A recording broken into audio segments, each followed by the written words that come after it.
সারাদিন শুধু বলে এটা খাবো এটা খাবো, কিন্তু খাওয়ার বেলায় ও আসলে কিছুই খাবো না। আসসালামু আলাইকুম, কেমন আছেন সবাই? ওই যে আরেকজন কি করতেছে, পর্দাটাকে মনে হয় ছিঁড়েই ফেলাবো। তো আমি মোবাইলটা নিয়ে এখন ইউটিউবে ঢুকে দেখলাম পুরি কিভাবে বানায়। ঝটপট মোবাইলটা নিয়ে ইউটিউবে ঢুকে পুরি বানানোর রেসিপিটা দেখে নিলাম।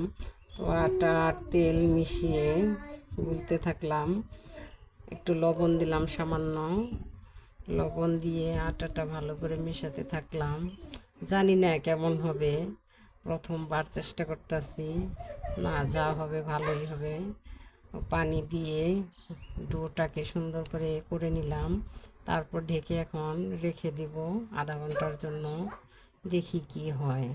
তারপরে এইভাবে ছোট ছোট বল বানিয়ে পুরির ভিতরে ডালের একটা পুর বানিয়েছি, ওটা দিলাম, দিয়ে তারপর এখন ওটাকে একটা বলের মতো করে পরিবর্তন করব, দেখি। তারপর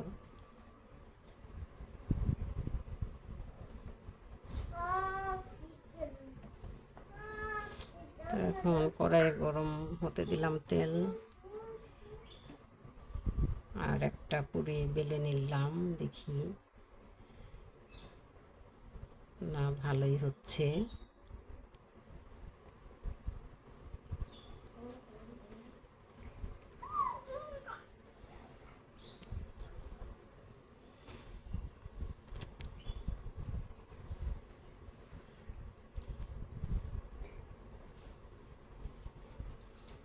মনে হয় ফুলবে কিনা জানি না, ফুলে গেছে, অনেক সুন্দর হয়েছে। আসলে পুরিটা একদম হোটেলের মতোই হয়েছে। রিহাব দেখে তো অনেক খুশি, রিহাব পাশেই দাঁড়িয়ে আছে দেখতেছে। রিহাব দেখে অনেক খুশি হইতেছে, সে খাবেই খাবে। বললাম ধৈর্য ধরো।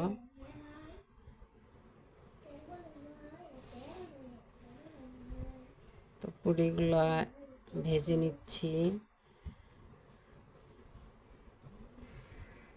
ইফতারের সময় প্রায় হয়ে এসেছে, ইফতারের কিছুক্ষণ আগে এই কাজটা করতেছি, খুব তাড়াহুড়ো করে করতেছি।